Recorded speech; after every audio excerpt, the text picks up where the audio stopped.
Assalamualaikum warahmatullahi wabarakatuh. Jadi di sini kami akan menjelaskan chapter 22 tentang Accounting Changes and Error Analysis. Di sini yang menjelaskan ada Maulana Aji, Vina Ayu Lestari, Khairo Salsabila, dan Tiara Putri. Accounting Changes, alternatif akuntansi. Yang pertama, mengurangi komparabilitas informasi keuangan. Yang kedua, data trend historis yang berguna tidak jelas. Jenis perubahan akuntansi itu yang pertama, perubahan kebijakan akuntansi. Kedua, perubahan estimasi akuntansi. Ketiga, kesalahan tidak dianggap sebagai perubahan akuntansi. Changes in accounting policy itu perubahan dari suatu kebijakan akuntansi yang diterima ke kebijakan akuntansi lainnya. Contohnya itu yang pertama, rata-rata biaya untuk LIFO. Yang kedua, metode pemulihan biaya ke metode persentase penyelesaian. Adopsi kebijakan baru sebagai pengakuan atas kejadian yang dimiliki terjadi untuk pertama kalinya atau yang sebelumnya tidak material, bukan perubahan akuntansi. Nah, ini ada 3 pendekatan untuk melaporkan perubahan. Yang pertama itu saat ini, yang kedua secara retrospektif, yang ketiga prospektif atau di masa depan. ISB membutuhkan penggunaan pendekatan retrospektif. Dasar pemikirannya itu, pengguna kemudian dapat lebih baik membandingkan hasil dari satu periode ke yang berikutnya. Pendekatan perubahan akuntansi retrospektif. Perusahaan melaporkan perubahan, menyesuaikan laporan keuangannya untuk setiap periode sebelumnya disajikan dengan dasar yang sama dengan akuntansi baru kebijakan. Yang kedua, menyesuaikan jumlah tercatat aset dan liabilitas sebagai dari awal tahun pertama yang disajikan. Kemudian membuat penyesuaian penyeimbangan dengan saldo awal laba ditahan atau komponen lain yang sesuai dari ekuitas atau aset bersih pada awal tahun pertama disajikan. Nah, ini ada contoh yang long term. Denson SA telah memperhitungkan pendapatannya dari kontrak konstruksi jangka panjang menggunakan pemulihan biaya metode tanpa laba. Pada 2019, perusahaan berubah menjadi metode persentase penyelesaian. Manajemen percaya pendekatan ini memberikan ukuran pendapatan yang lebih tepat diterima. Untuk tujuan pajak, perusahaan menggunakan pemulihan biaya metode dan rencana untuk terus melakukannya di masa depan. Asumsikan 40% diberlakukan tarif pajak. Nah, jadi ini cost recovery metodenya Denson SA income statement. Nah, jadi tahun 2017 itu income before income tax-nya itu 400.000, tahun 2018 160, tahun 2019 190. Terus income tax-nya itu 40%. Yang tahun 2017 160.000, tahun 2018 64.000, tahun 2019 76.000. Nah, terus net income-nya itu tinggal di jumlah aja masing-masing tahun. Habis itu percentage of completion methodnya itu yang income before income tax-nya tahun 2017 itu 600.000, 2018 180.000, 2019 nya 200.000. Income tax-nya itu 40% sama. Nah, 2017 nya itu angkanya 240.000, tahun 2018 72.000, tahun 2019 80.000. Net income-nya itu jumlah dari hasil per tahunnya. Nah, terus ini ada data for retrospektifnya. Jadi ada 2 bagian. Yang pertama itu pre-tax income fund sama difference in income. Yang prior to 2018 itu percentage of completion-nya diisi 600.000, itu dari angka yang tadi. Terus cost recovery-nya juga sama dari angka yang tadi. Terus perbedaannya itu 200.000. Tax effect-nya 40%, jadi dikali 40% hasilnya 80.000. Income effect net of tax-nya itu 120.000. Terus di 2018 itu 180.000 di percentage of completion, 160.000 di cost recovery. Terus perbedaannya itu 20.000. Tax effect 40%-nya 8.000. Income effect net of tax-nya itu 12.000. Terus total at beginning of 2019 itu 780.000, di percentage of completion yang di cost recovery-nya itu 560.000. Terus di difference-nya itu 220, tax effect-nya 88.000, income effect-nya 132.000. Total di 2019-nya itu 200.000, 190.000, 10.000, sama 4.000, sama 6.000.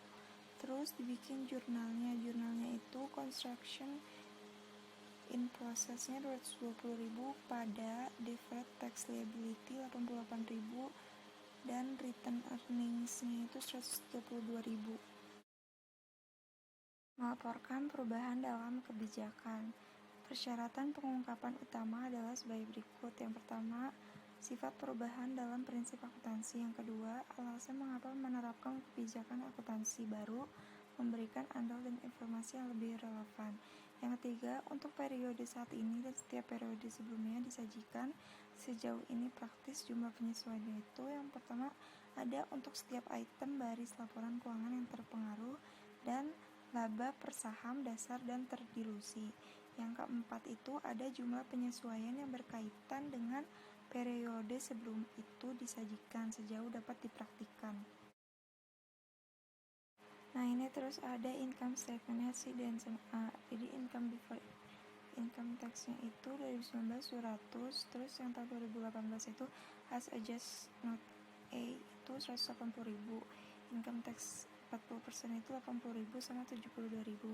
Net income-nya itu jadi 120.000 sama 108.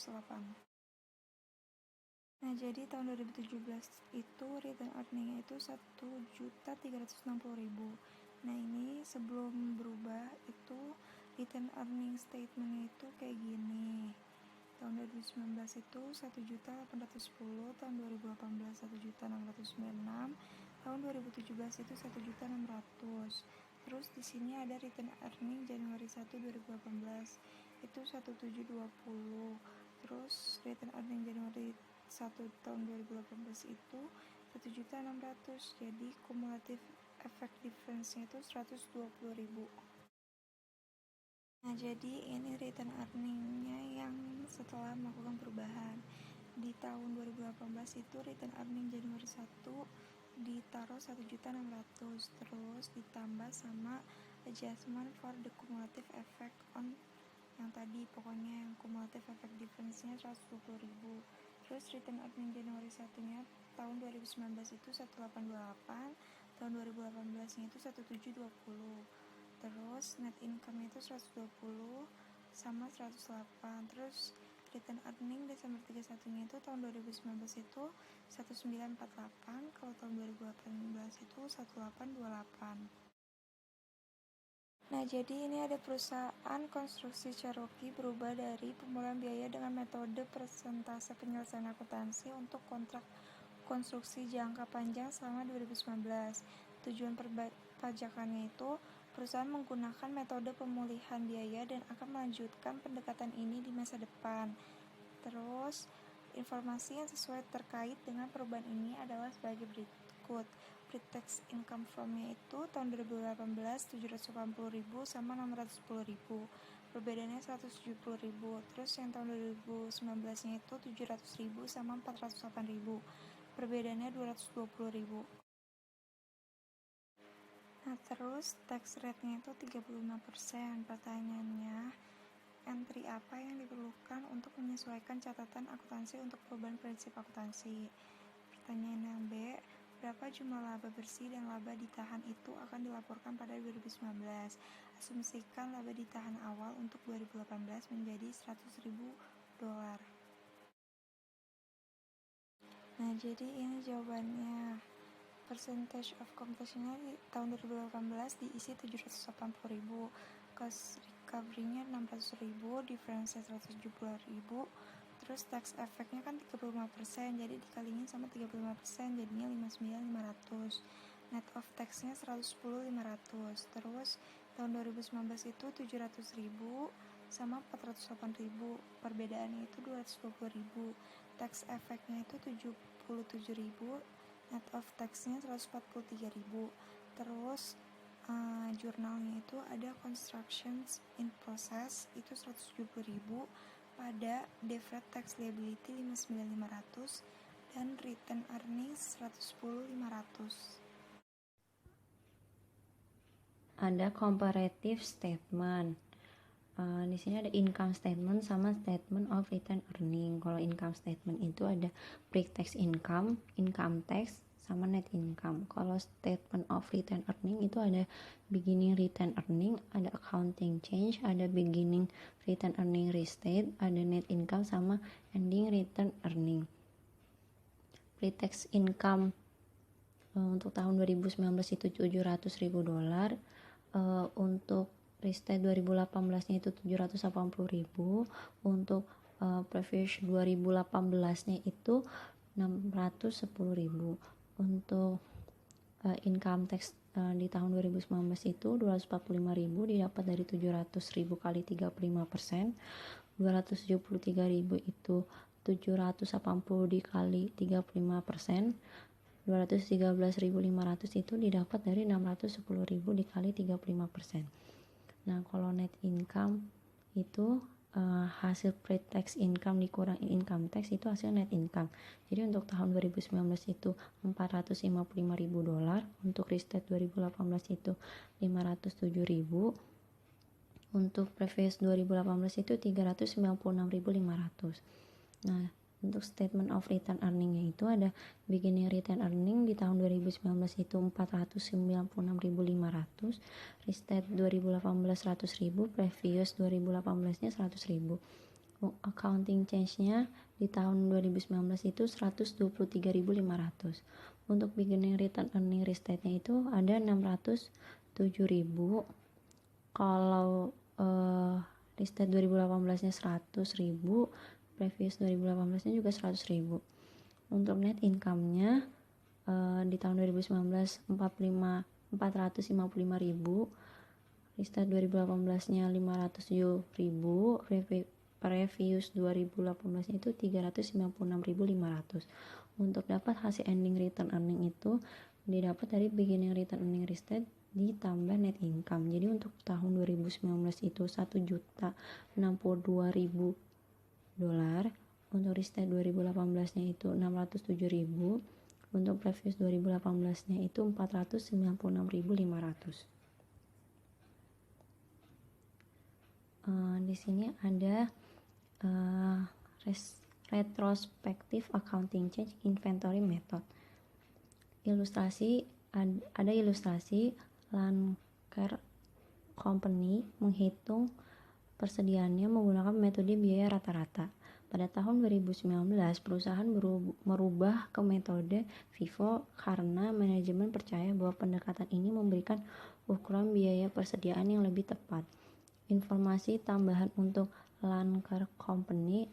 Yang pertama, Lanker Company memulai operasinya pada tanggal 1 Januari 2017. Pada saat itu, pemegang saham menginvestasikan $100.000 dalam bisnis dengan imbalan saham biasa.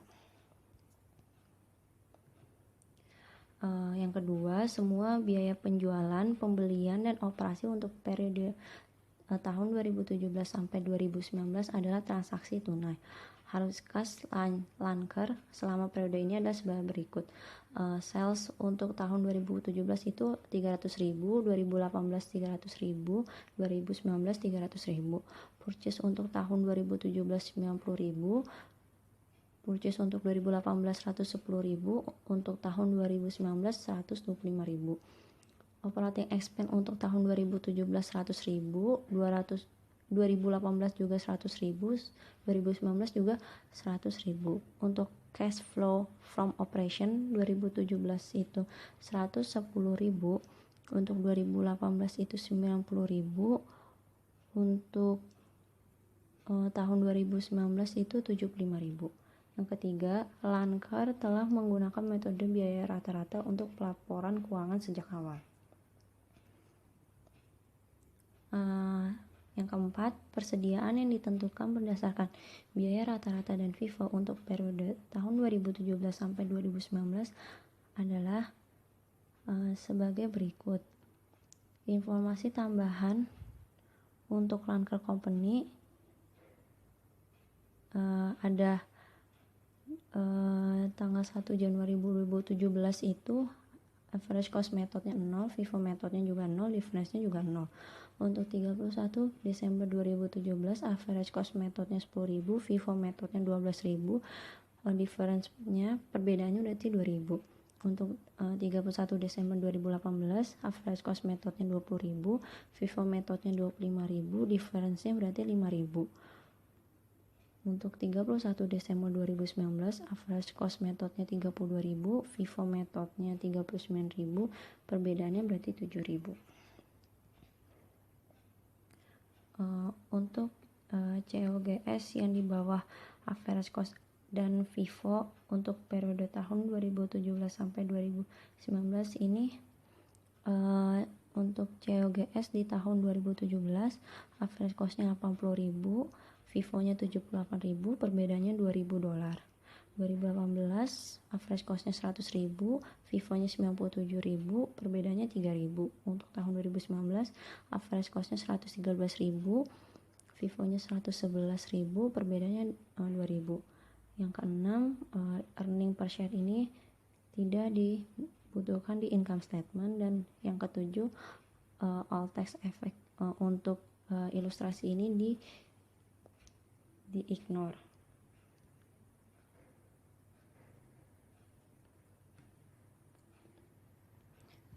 Di sini ada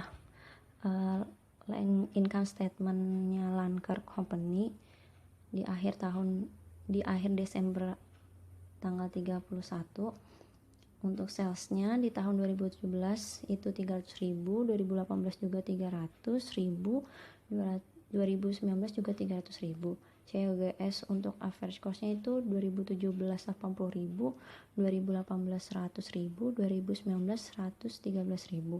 Operating expense-nya untuk tahun 2017 100.000, untuk tahun 2018 juga 100.000, untuk tahun 2019 juga 100.000. Untuk net income-nya ini pengurangan dari sales kurang COGS dikurang operating expense. Untuk tahun 2017 itu 120.000, 2018 itu 100.000, 2019 itu 87.000.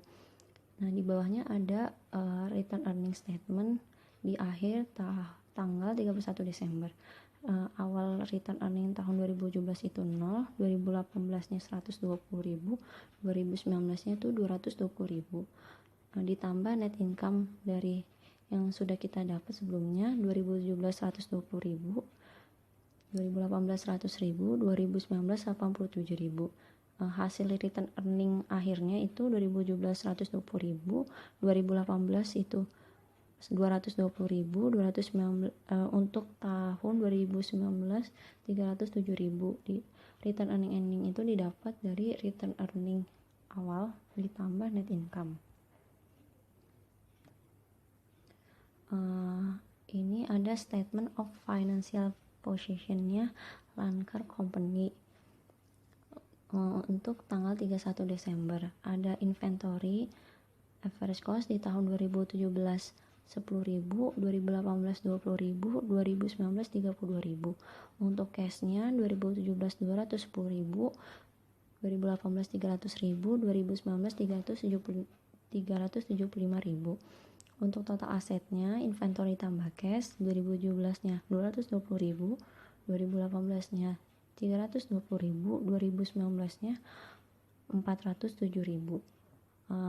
Selanjutnya ada share capital untuk tahun 2017 100.000, 2018 sama 2019 juga 100.000. Return earningnya ada 120.000 hasil yang didapat sebelumnya, 2018 220.000, 2019 307.000. Total equity-nya share capital ditambah return earning jadi tahun 2017 itu 220.000, 2018 320.000, 2019 itu 407.000. Di bawahnya ada statement of cash flow di akhir tanggal 31 Desember. Di sini ada cash flow from operating activities, ada Sales ada purchase sama operating expense. Sales di tahun 2017 itu 300.000, 2018 sama 2019 juga sama 300.000. Purchase untuk tahun 2017 itu 90.000, 2018 itu 110.000, 2019 itu 125.000. Untuk operating expense-nya 2017 100.000, 2018 sama 2019 juga sama 100.000. Jadi net cash provided by operating activities-nya di tahun 2017 itu 110.000, 2018 90.000, 2019 75.000. Net cash provided by operating activities didapat dari sales dikurang purchase dikurang operating expense. Untuk cash flow from financing activities ada issuance of ordinary share. 2017 ada 100.000, 2018 sama 2019 nggak ada. Nah, net increase-nya berarti untuk tahun 2017 itu 210.000 didapat dari net cash provided by operating activities-nya ditambah insurance of ordinary share. Kalau 2018 sama 2019 net increase in cash-nya 90.000 sama 75.000. Cash at beginning of year-nya itu 2017 0, 2018 210.000, 2019 itu 300.000. Jadi cash at end of year-nya itu 210.000 di tahun 2017, 2018 300.000, 2019 375.000. Ada ilustrasi yang menunjukkan laporan pendapatan Lanker, laporan laba ditahan, laporan posisi keuangan, dan laporan arus kas untuk 2017 sampai 2019 di bawah FIFO. Laporan arus kas berdasarkan FIFO sama dengan biaya rata-rata. Pendapatan bersih berbeda di setiap periode. Yang terakhir, tidak ada efek arus kas dari perbedaan laba bersih ini. Jika kami mempertimbangkan pajak penghasilan, efek arus kas akan terjadi. Di sini Lanker Company yang menggunakan LIFO. Ada income statement-nya, sales di tahun 2017 300.000, 2018 sama 2019 juga sama 300.000. COGS FIFO-nya 2017 78.000, 2018 97.000, 2019 111.000. Operating expense-nya ketiga tahun ini sama 100.000. Jadi net income-nya untuk tahun 2017 122.000, 2018 103.000, 2019 89.000. Untuk return earning statement-nya, return earning beginning di tahun 2017 0, 2018 122.000, 2019 225.000. Ditambah dengan net income-nya 2017 yang didapat sebelumnya 122.000, 2018 103.000, 2019 89.000. Return earning akhirnya itu untuk tahun 2017 122.000, 2018 225.000, 2019 314.000. Ini ada financial position Lanker Company. Inventory-nya menggunakan FIFO itu 2017 ada 12.000, 2018 25.000, 2019 39.000. Ada cash di tahun 2017 210.000, 2018 300.000, 2019 375.000. Untuk total asetnya 2017 222.000, 2018 325.000, 2019 414.000. Selanjutnya ada share capital sama return earning. Share capital untuk ketiga tahunnya sama 100.000. Return earningnya yang didapat dari return earning akhir 2017 122.000, 2018 225.000, 2019 314.000. Total equity-nya untuk tahun 2017 222.000, 2018 325.000, 2019 414.000. Di bawahnya ada laporan cash flow Lanker Company. Di sini ada cash flow from operating activities, ada sale untuk ketiga tahunnya sama 300.000, purchase 2017 90.000, 2018 110.000, 2019 125, operating expense-nya di tahun 2017 100.000, 2018 juga sama, 2019 juga sama. Jadi net cash profit by operating activities-nya itu dikurang dari sales kurang purchase kurang operating expense, hasilnya 2017 110.000, 2018 90.000, 2019 75.000. Cash flow from financing activities ada issuance of ordinary share. Untuk 2017 nilainya 100.000, untuk 2018 sama 2019 nggak ada. Jadi net increase in cash-nya 2017 210.000, 2018 itu 90.000, 2019 itu 75.000. Cash at beginning of year di tahun 2017 itu 0, 2018 210.000, 2019 300.000. Jadi cash at end of year-nya 2017 210.000, 2018 300.000, 2019 375.000. Dalam aplikasi retrospektif, perubahan pada penilaian persediaan FIFO mempengaruhi persediaan yang dilaporkan, harga pokok penjualan, laba bersih, dan laba ditahan. Untuk menjelaskan perubahan, ini ada entry di tahun 2017 net income yang average cost-nya 120.000, FIFO-nya 122.000. Jadi perbedaan pendapatannya 2.000. Untuk 2018 itu 100.000 di average cost, FIFO-nya 103.000, perbedaannya 3.000. Jadi total at beginning of 2019-nya average cost 220.000, FIFO-nya 225.000, perbedaannya 5.000. Total di tahun 2019 jadi 87.000 average cost, FIFO-nya 89.000, perbedaannya 2.000. Jadi jurnalnya ada inventory 5.000 pada return earning 5.000.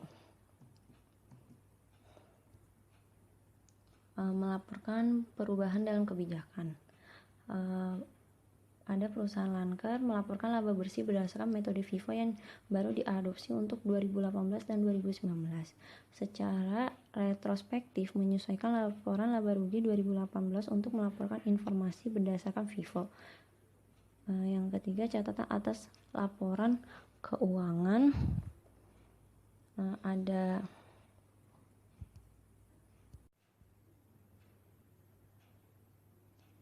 Ada menunjukkan sifat perubahan, mengapa perusahaan melakukan perubahan, dan tahun-tahun yang terpengaruhi, sama memberikan data tentang perbedaan penting antara jumlah yang dilaporkan berdasarkan biaya rata-rata dengan FIFO.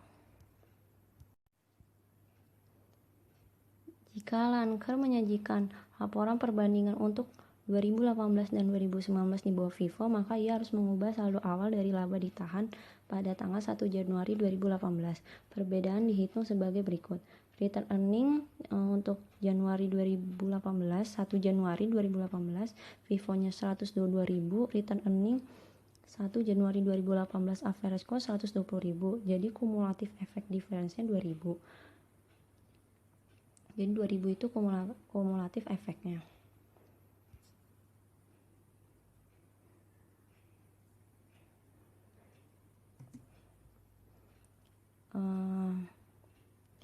Lanker menyesuaikan saldo awal saldo laba pada 1 Januari 2018 untuk kelebihan laba bersih FIFO dibandingkan laba bersih biaya rata-rata pada tahun 2017. Return earning Januari 1 itu 2019 nggak ada, 2018 120.000. Ditambah adjustment for the cumulative effect on prior years of applying retrospectively the new method of accounting for inventory. Di tahun 2019 juga nggak ada, 2018 nya 2.000. Return earning di tanggal 1 Januari jadinya tahun 2019 225.000, 2018 122.000. Net income-nya di tahun 2019 89.000, 2018 103.000. Return earning tanggal 31 Desember 2019 314.000, 2018 225.000. Ini ada direct and indirect effect of change. Efek langsung, IASB mengambil posisi bahwa perusahaan harus secara retrospektif menerapkan efek langsung dari perubahan kebijakan akuntansi. Yang kedua, efek tidak langsung adalah setiap perubahan pada arus kas saat ini atau masa depan perusahaan yang dihasilkan dari perubahan prinsip akuntansi yang diterapkan secara retrospektif. Perubahan kebijakan akuntansi. Ketidakpraktisan. Perusahaan tidak boleh menggunakan aplikasi retrospektif jika salah satu dari kondisi berikut ada. Yang pertama, perusahaan tidak dapat menentukan efek dari aplikasi retrospektif. Yang kedua, aplikasi retrospektif membutuhkan asumsi tentang maksud manajemen pada periode sebelumnya. Yang ketiga, aplikasi retrospektif membutuhkan estimasi signifikan yang tidak dapat dikembangkan oleh perusahaan. Jika ada kondisi di atas ada, perusahaan secara prospektif menerapkan prinsip akuntansi baru. Ada perubahan estimasi akuntansi. Di sini ada contohnya, ada piutang macet, yang kedua persediaan usang, yang ketiga masa manfaat dan nilai sisa aset, yang keempat periode diuntungkan oleh biaya yang ditangguhkan, kelima kewajiban untuk biaya garansi dan pajak penghasilan, keenam cadangan mineral yang dapat dipulihkan, yang ketujuh perubahan estimasi penyusutan, yang kedelapan nilai wajar aset keuangan atau liabilitas keuangan. Prospective reporting. Perubahan dalam estimasi akuntansi dilaporkan secara prospektif. Akun untuk perubahan estimasi dalam 1. Periode perubahan jika perubahan hanya mempengaruhi periode itu. Atau 2. Periode perubahan dan periode masa depan jika perubahan mempengaruhi keduanya. IASB memandang perubahan dalam estimasi sebagai koreksi dan penyesuaian berulang yang normal dan melarang perawatan retrospektif. Untuk ilustrasi, Arcadia AS membeli peralatan seharga 510.000 yang diperkirakan memiliki masa manfaat 10 tahun dengan nilai sisa 10.000 pada akhir waktu. Penyusutan telah dicatat selama 7 tahun dengan dasar garis lurus. Pada tahun 2019, tepatnya tahun 8, ditentukan bahwa total perkiraan usia harus 15 tahun dengan nilai sisa 5.000 pada akhir waktu itu. Yang dibutuhkan, yang pertama, apa entry jurnal yang mengoreksi biaya penyusutan tahun sebelumnya. Yang kedua, hitung biaya penyusutan pada tahun 2019.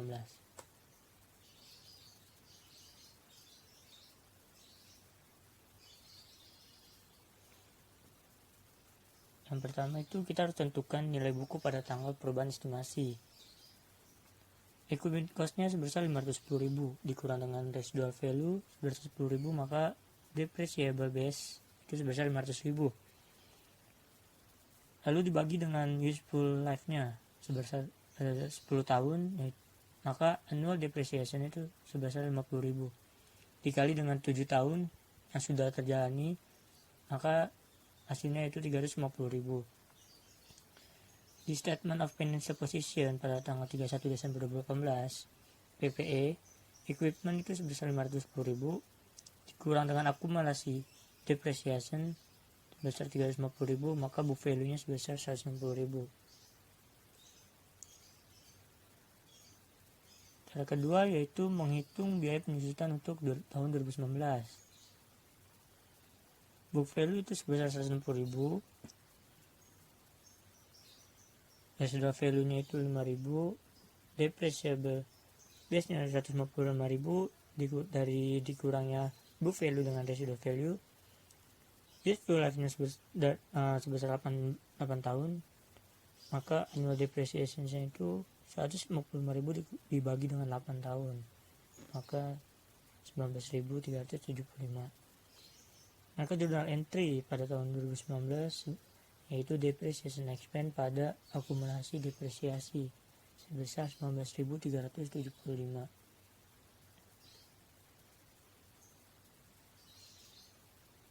Disclosure. Perusahaan harus mengungkapkan sifat dan jumlah perubahan dalam estimasi akuntansi yang memiliki efek pada periode saat ini atau diharapkan memiliki efek di periode mendatang, kecuali tidak praktis untuk memperkirakan efek tersebut. Perusahaan tidak perlu mengungkapkan perubahan dalam estimasi akuntansi yang dibuat sebagai bagian dari operasi normal, seperti tunjangan kredit, macet, atau persediaan usang, kecuali perubahan tersebut bersifat material. accounting errors, jenis kesalahan akuntansi. Yang pertama itu perubahan dari prinsip akuntansi yang tidak diterima secara umum menjadi kebijakan akuntansi yang dapat diterima. Yang kedua, kesalahan matematis. Yang ketiga, perubahan estimasi yang terjadi karena perusahaan tidak menyiapkan estimasi dengan etikat baik. Yang keempat, gagal menambah atau menunda pengeluaran atau pendapatan tertentu. Yang kelima, penyalahgunaan fakta. Dan yang keenam, klasifikasi biaya yang salah sebagai pengeluaran alih-alih aset dan sebaliknya.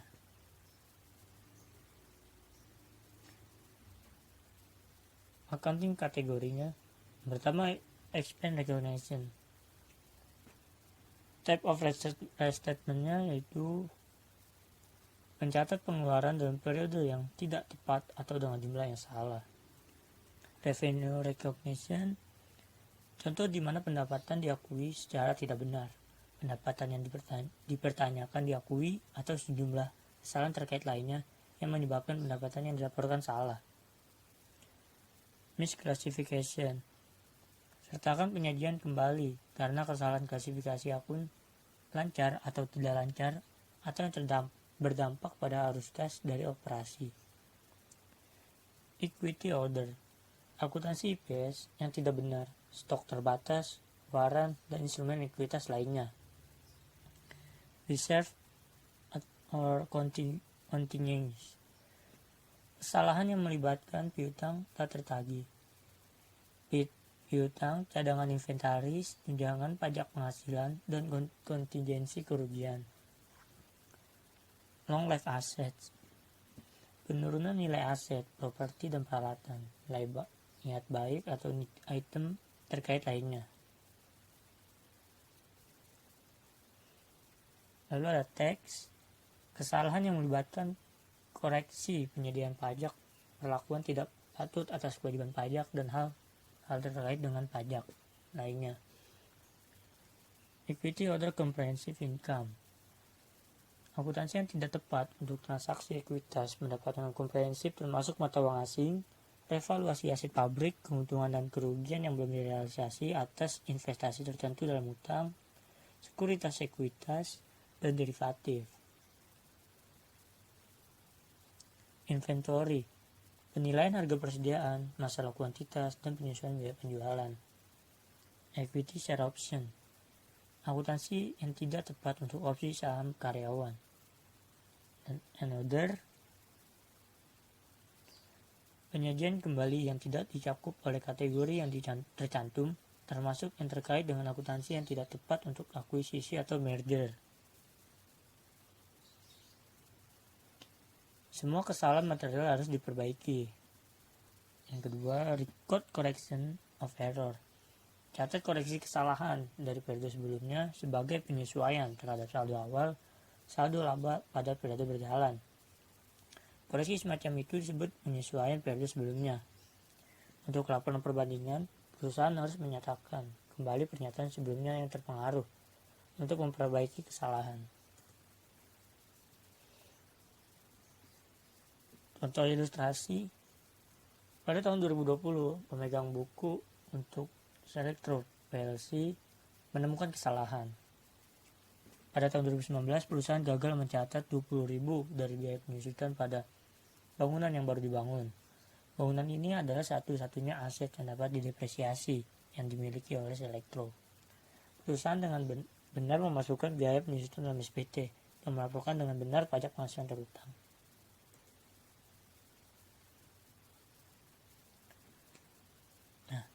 Selectro income statement pada 2019 with and without the error.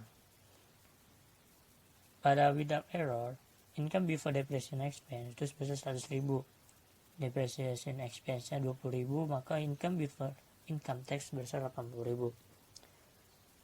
Current-nya sebesar 32.000, deferred-nya 0, maka net income-nya yaitu 80.000 dikurang 32.000, maka hasilnya 48.000. Dan di with error, income before depreciation expense besar 100.000. Depreciation expense-nya itu 0, maka income before income tax-nya itu 100.000. Current-nya 32.000 dan deferred-nya 8.000, maka itu dijumlah hasil 40.000, net income-nya itu 100.000 dikurang dengan 40.000, maka hasilnya 60.000. Lalu apa saja entry yang seharusnya dibuat dan catat yang harus dibuat Selektro untuk mencatat biaya penyusutan dan pajak penghasilan? Nah, yang harus dibuat itu entry company should have made without error, di mana depreciation expense pada akumulasi depresiasi buildings itu sebesar 20.000, dan income tax expense pada income tax payable sebesar 32.000. Dan di entry company with error itu no entry made for depresiasi. Lalu ada income tax expense pada deferred tax liability, income tax payable 40.000 pada income tax expense, deferred tax liability 8.000, income tax payable sebesar 32.000. Lalu ada kesalahan kelalaian 20.000 pada tahun 2019 menghasilkan efek sebagai berikut. Income statement effect. Depresiasi expense pada tahun 2019 is understated 20.000. Income tax expense 2019 is overstated 8.000, 20.000 dikali dengan 40%. Dan net income pada tahun 2019 overstated 12.000, 20.000 dikurang dengan 8.000. Dan di statement of financial position effect, accumulated depreciation building is understated, yaitu 20.000, deferred tax liability overstated 8.000, 20.000 dikali dengan 40%.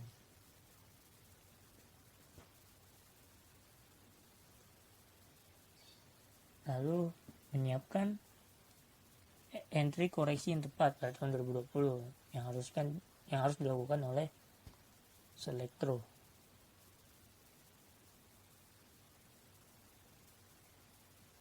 Nah, koreksi entry pada tahun 2020-nya itu return ini 12.000, itu dari depreciation expense ditambah dengan income tax expense pada without error sebesar 52.000, lalu dikurang dengan income tax expense di with error, maka hasilnya dengan 12.000. Nah, lalu ada deferred tax liability besar 8.000, itu diambil dari with error deferred tax liability.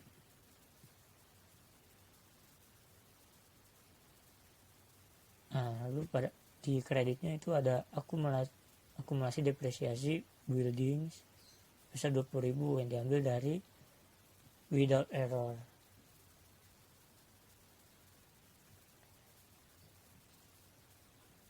Lalu ada single period statement.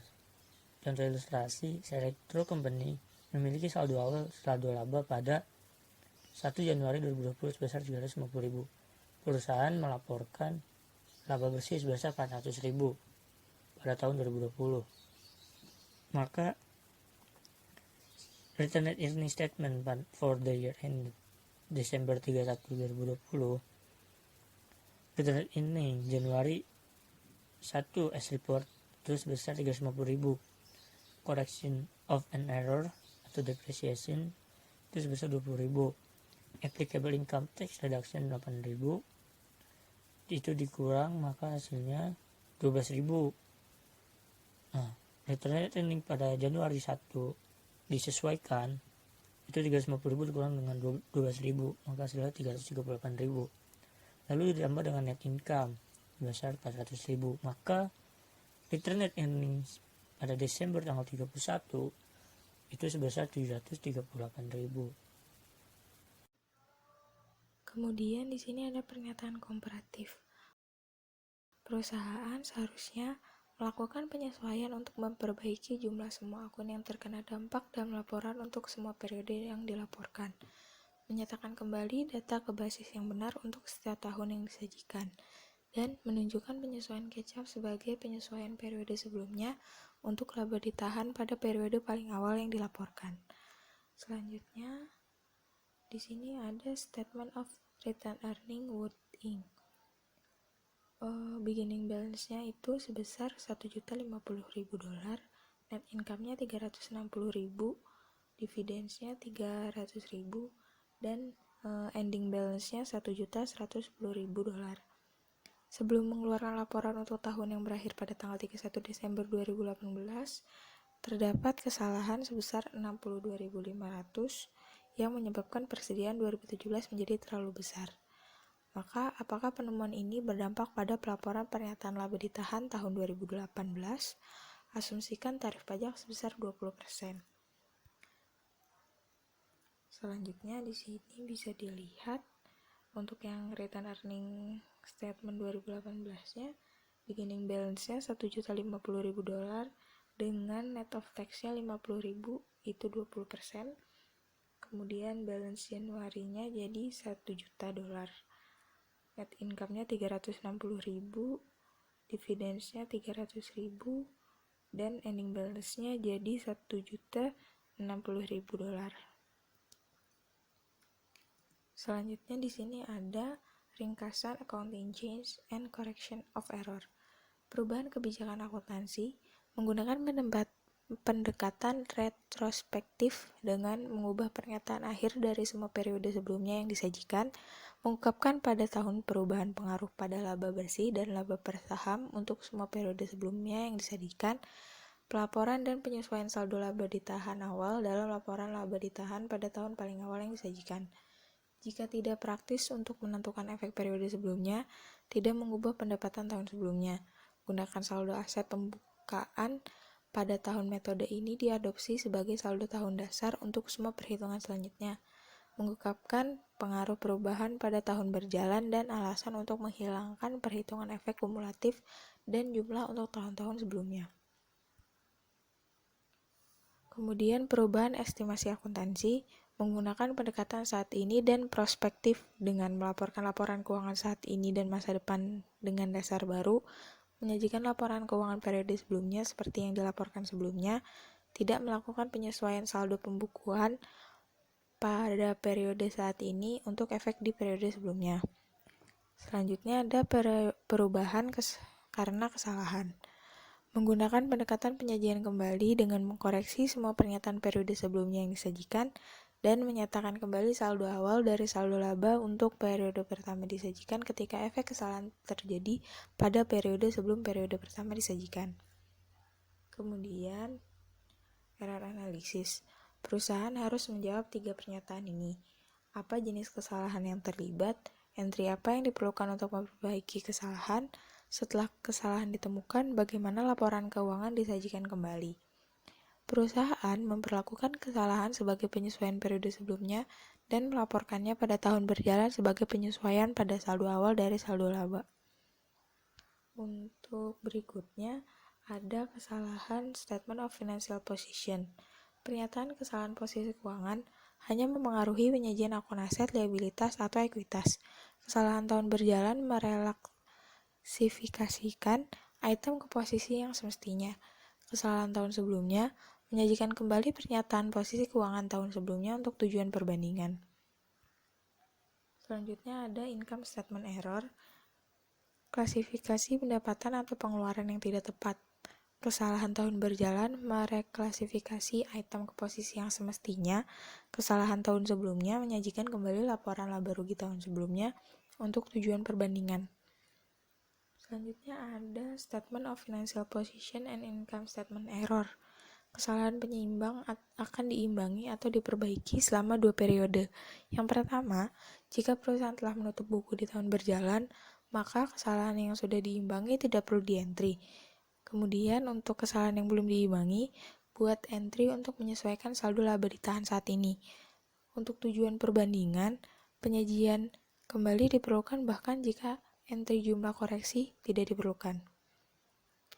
Kesalahan berikutnya itu yang kedua, jika perusahaan belum menutup buku di tahun berjalan, maka kesalahan yang sudah diimbangi itu buat entry untuk memperbaiki kesalahan pada periode saat ini dan untuk menyesuaikan saldo awal dari saldo laba. Jika kesalahan belum diimbangi, maka buat entry untuk menyesuaikan saldo awal dari saldo laba. Selanjutnya ada kesalahan yang tidak diimbangi.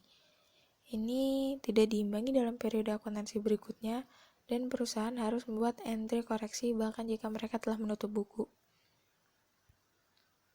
Berikutnya ada contoh soal error analysis. Di sini diketahui Dickinson Ltd itu memiliki supplies-nya 2.500, salary and wages payable-nya 1.500, interest receivable-nya 5.100, prepaid insurance 90.000, dan interest payable-nya 15.000. Untuk unearned rent-nya dia kosong. Asumsikan tidak ada tutup buku, maka jurnal penyesuaiannya sebagai berikut. Untuk perhitungan supplies on hand-nya, jurnalnya supply expense pada supplies on hand sebesar 1.400. Untuk pengakuan salaries and wages-nya, jurnalnya salary and wages expense pada accrued salaries and wages sebesar 2.900. Untuk pengakuan interest atau bunga investasi, itu dia jurnalnya interest revenue pada interest receivable sebesar 750. Untuk pengakuan beban asuransi, jurnalnya insurance expense pada prepaid insurance sebesar 25.000. Kemudian untuk rental income, jurnalnya rental income pada unearned rent sebesar 12.000. Dan untuk pengakuan depresiasi expense pada accumulate depreciation sebesar 45.000. Dapatnya dari 50.000 dikurang 5.000. Selanjutnya di sini masih soal yang sama. Asumsikan jika ada tutup buku, maka jurnal penyesuaiannya sebagai berikut. Untuk pengakuan perhitungan supplies on hand-nya, jurnalnya return earning pada supply sebesar 1.400. Untuk pengakuan salaries and wages-nya, return earning pada accrued salaries and wages sebesar 2.900. Untuk pengakuan interest on investment atau bunga dari investasi, itu dia return earning pada interest receivable sebesar 750.000. Kemudian untuk beban asuransi, itu dia return earning pada prepaid insurance sebesar 25.000. Selanjutnya di sini untuk perhitungan rental income itu ada return earning pada unearned rent sebesar 12.000. Dan untuk depresiasinya return earning pada accumulate depreciation sebesar 45.000. Sekian, terima kasih.